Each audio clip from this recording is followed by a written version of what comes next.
Hai guys, masih bimbang? Masih belum mau berinvestasi di reksadana? Masih belum mau coba? Masih terpikat dengan bank konvensional? So, kamu harus tonton ya. Cek video ini.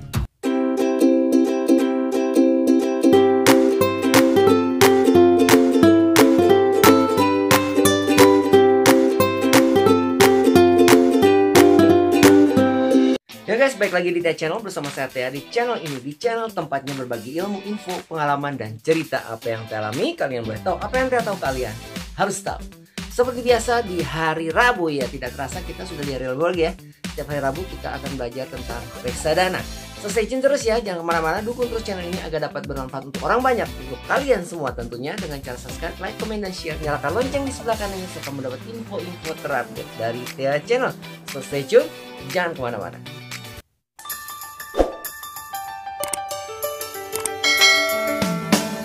Oke, apa kabar? Kembali lagi kita di hari Rabu. Seperti biasa kita belajar lagi tentang reksadana setelah kita bertemu kemarin di hari Senin tentang belajar saham ya.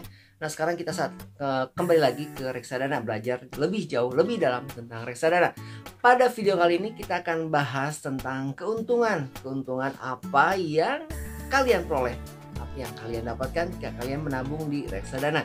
Jadi keuntungan apa sih yang kalian dapat ketika menabung di reksadana di compare ke kalau kalian menabung di tabungan di bank biasa secara konvensional. Semasa kalian kecil mungkin kalian pernah mendengar peribahasa seperti ini ya. Rajin pangkal pandai, kemudian hemat pangkal kaya. Makanya kalau misalkan zaman dulu ketika kalian kecil ya, kalian kan sering disuruh untuk melakukan kegiatan menabung ya, gemar menabung judulnya. Baik itu dikampanyekan di sekolah-sekolah ataupun kalian di rumah sudah dimulai dididik untuk menabung, contohnya di celengan. Masih ingat ya, celengan yang terbentuk dari tanah liat, yang berbentuk kendi atau berbentuk ayam gitu ya, berbentuk kodok seperti itu ya. Nah kini setelah kalian dewasa, kalian beranjak dari menabung di celengan menuju menabung di bank konvensional ya. Tentunya banyak sekali bank yang ada di negara kita ini ya, dan kalian bisa pilih bank-bank mana sesuai dengan kesukaan kalian atau favorit kalian tentunya ya. Nah pertanyaan sekarang adalah apakah dengan menabung di bank itu akan menjadikan kalian kaya? Nah jawabannya tidak juga. Jadi kalau misalkan kalian menabung di bank, itu kan hanya menyisihkan uang yang kalian punya atau pendapatan yang kalian dapatkan, kalian sisihkan untuk keperluan kalian di masa yang akan datang. Hanya saja persoalannya apa? Ketika kalian menabung di bank konvensional maksudnya ya, masalahnya di sini adalah ketika kalian menghadapi inflasi setiap tahunnya, itu yang merupakan masalah terbesar.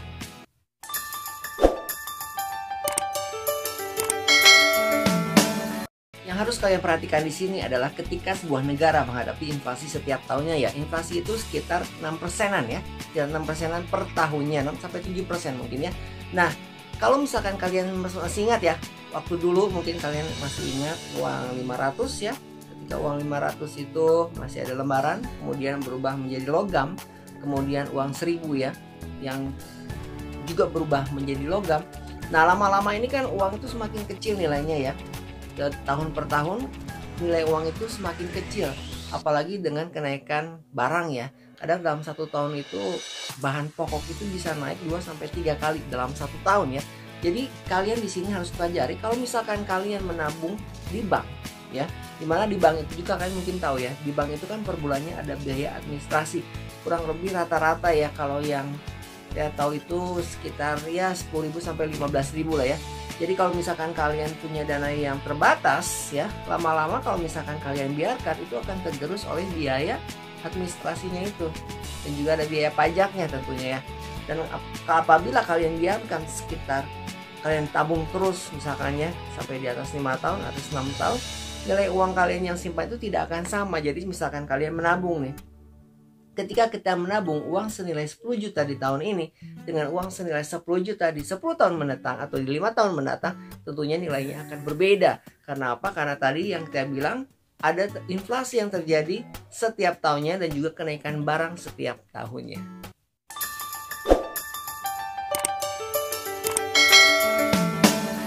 Makanya di sini guys, kalian membutuhkan sebuah alat investasi yang bisa mengalahkan lajunya inflasi. Contoh sepertinya reksadana. Reksadana adalah salah satu solusinya. Nah, dengan menabung di reksadana ini bisa mengalahkan inflasi tersebut. Karena kalau misalkan reksadana kan yang seperti kita pelajari ya, telah terbagi-bagi menjadi beberapa reksadana, antaranya reksadana pasar uang, reksadana pendapatan tetap, reksadana campuran, dan reksadana saham. Kalau misalkan kalian menabung di reksadana pasar uang, itu kan kelebihan atau timbal balik atau keuntungan yang kalian peroleh itu sekitar 6,5% per tahun ya. Kemudian kalau untuk reksadana yang lainnya itu di atas 10%. Jadi ini adalah suatu alat investasi yang bisa kalian gunakan untuk mengalahkan laju inflasi atau kenaikan inflasi per tahunnya. Ini apabila kalian berinvestasi secara jangka panjang tentunya ya. Nah, sekarang timbul pertanyaan, apakah menabung di bank itu salah? Tentu tidak, menabung di bank itu tidak salah.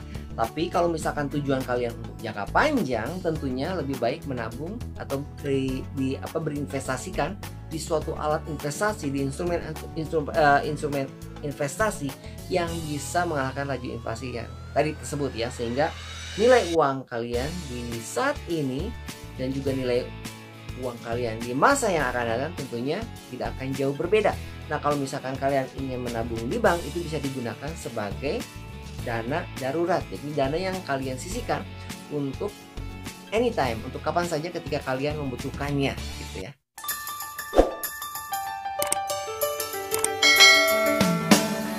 Jadi apa sih keuntungan kalian kalau misalkan kalian menabung di reksadana? Keuntungan kalian kalau misalkan di reksadana, yang pertama itu adalah mudah. Kenapa kita bilang mudah? Karena untuk menabung di reksadana ini semudah kalian menabung di deposito.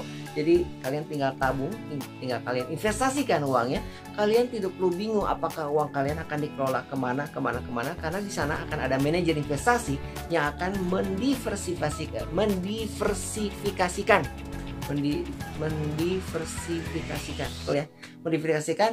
semua dana kalian ke masing-masing instrumen tergantung pada reksadana apa yang kalian tabung atau kalian investasikan.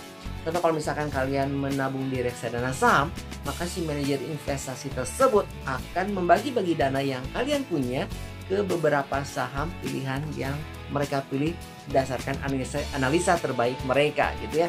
Nah, tadi mudah caranya, jadi kalian tidak memerlukan pendalaman ilmu ataupun tentang perekonomian sesuatu dari perusahaan, negara atau apapun itu ya. Jadi gampang lah, pokoknya mudah, nggak perlu banyak pikir gitu ya. Kemudian yang kedua itu adalah transparan. Kenapa kita sebut transparan? Karena setiap bulannya akan ada laporan keuangan tentang perkembangan portfolio kamu, tentang reksadana yang kalian miliki ke email kamu tentunya ya. Jadi di situ lengkap. Jadi bagaimana perkembangan tentang reksadana yang kamu beli, terus juga perkembangan perusahaan-perusahaan yang terlibat di dalam reksadana tersebut gitu. Jadi kalau misalkan kalian membeli reksadana apa, misalkan saham ya, reksadana saham, kemudian di reksadana saham itu kalian ada membeli BNI, BRI atau apa, di situ ada secara detail perkembangannya seperti apa gitu ya, dan juga nilai aktiva bersihnya, nilai perkembangan keuntungan yang kalian dapatkan, semuanya lengkap deh. Jadi dikirimin ke email kamu per bulannya ya. Nah, kemudian tadi istilahnya apa, keuntungannya tadi mudah, kemudian transparan. Kemudian yang ketiga itu udah aman gitu. Karena apa dibilang aman? Kenapa? Karena si reksadana ini dijamin oleh otoritas jasa keuangan. Jadi kalau misalkan kalian menabung atau berinvestasi di reksadana untuk jangka yang panjang, kalian tidak perlu khawatir karena ini diawasi oleh otoritas jasa keuangan. Maka dengan secara langsung atau secara tidak langsung pun si dana kalian ini aman di sana. Jadi kalian jangan takut sampai dana kalian itu hilang seperti itu ya. Karena ini ada yang mengawasi, namanya otoritas jasa keuangan. Jadi itu sangat untung sekali. Dan juga yang terakhir nih, keuntungan kalau misalkan kalian berinvestasi di reksadana, tentunya yang tadi telah kita bahas sebelumnya, yaitu bisa mengalahkan lajunya inflasi atau kenaikan inflasi yang terjadi di negara kita setiap tahunnya. Seperti itu. Nah, jika kalian bertanya apakah butuh modal yang besar untuk memulai menabung di reksadana, jawabannya tidak. Karena apa? Dengan Rp10.000 saja kalian sudah bisa menabung di reksadana. Apalagi sekarang sudah banyak sekali aplikasi-aplikasi online yang berupa Upwork, itu agen penjual reksadana gitu ya, secara online ya. Mereka sudah istilahnya memiliki program-program atau memiliki aplikasi-aplikasi yang sangat menarik buat kalian. Kalian bisa download di Play Store buat pengguna Android ataupun di iOS buat pengguna iPhone gitu ya. Jadi dengan Rp10.000 saja kalian sudah bisa memulai menabung atau berinvestasi di reksadana. Jadi sangat mudah sekali. Nah kemudian untuk proses depositnya, untuk proses depositnya pun sekarang nggak ribet juga ya. Kalau nggak harus dulu kan cuma satu ya, cuma transfer bank aja. Kalau sekarang nggak, kalian bisa lewat transfer bank, kalian bisa lewat virtual juga, kalian bisa lewat e-wallet gitu ya. Jadi misalkan lewat Dana, lewat link aja, lewat GoPay, lewat OVO yang seperti itu ya.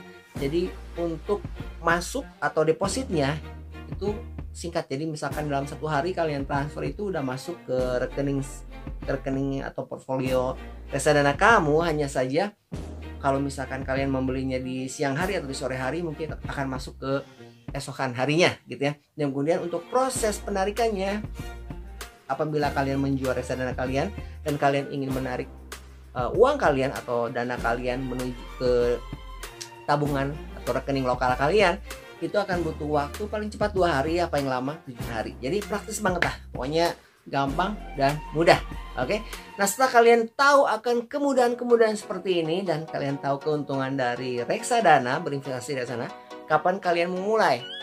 Kalian lebih baik mulai secepatnya, karena ada istilahnya lebih baik terlambat daripada tidak sama sekali ya. Oke guys, cukup sampai di sini saja video kita kali ini tentang keuntungan menabung di reksadana. Jadi buat kalian yang belum menabung reksadana, tunggu apa lagi? Langsung nabung ya. Oke. So kita ketemu lagi nanti tiap hari Rabu ya, Rabu depan tentang belajar reksadana. Juga tiap hari Senin ingat kita ada belajar tentang saham ya. So jangan lupa dukung terus channel ini agar dapat manfaat untuk orang banyak, untuk kalian tentunya dengan cara subscribe, like, comment, dan share. Nyalakan lonceng di sebelah kanannya so kamu dapat info-info terakhir dari pihak channel. Kita akan ketemu lagi di video berikutnya ya. So see you next time. Bye bye.